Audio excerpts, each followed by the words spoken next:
All right, Carly, thanks. Well, there may be nothing more comforting than a fluffy waffle. My childhood, we were waffle family. Some people are pancake families. We were a waffle family. So a fluffy waffle to celebrate National Waffle Day. We want to welcome in Robert Dunsing from Best Regards Bakery and Cafe.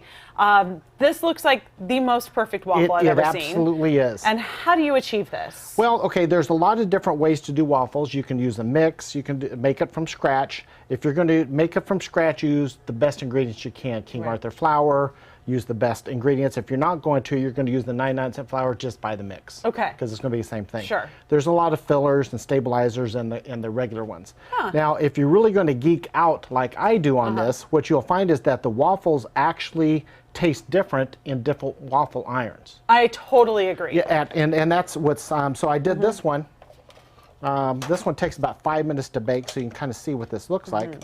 So when we started doing the waffle test, we actually tested 7 different waffle recipes with 6 different irons. Okay. And each one tasted different. Then once we found the recipe we liked and the iron that we liked, then I started tweaking the recipe. Okay. So this recipe actually here has been perfected just for this waffle iron.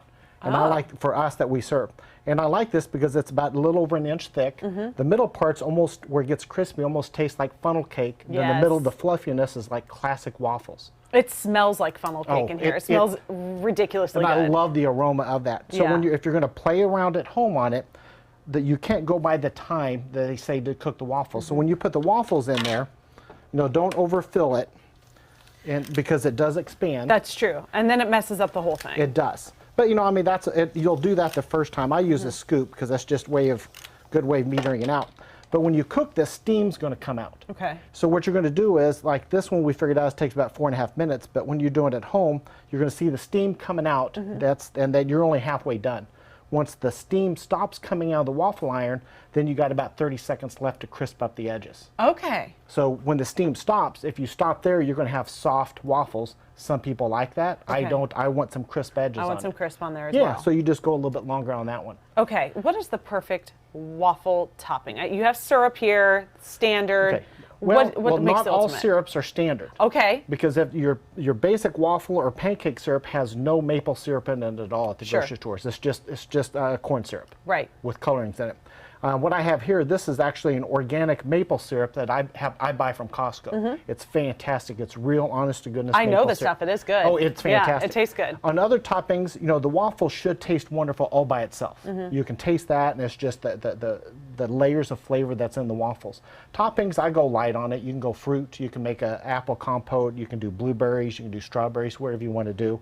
If you really want to go high end, you can do waffles and fried chicken and waffles, something like that. Yeah. But if you're doing it at home, don't be afraid to kind of test the different recipe approach to it. You can really elevate your waffle game to where it's something that's worthy of a tailgate for a Chiefs event or something. I love that for idea. dinner. I love that idea. Okay, you've got an event coming up tonight. Yes. And what is this? Okay, it's our last dinner with the Dunsings. It's actually all you can eat breakfast.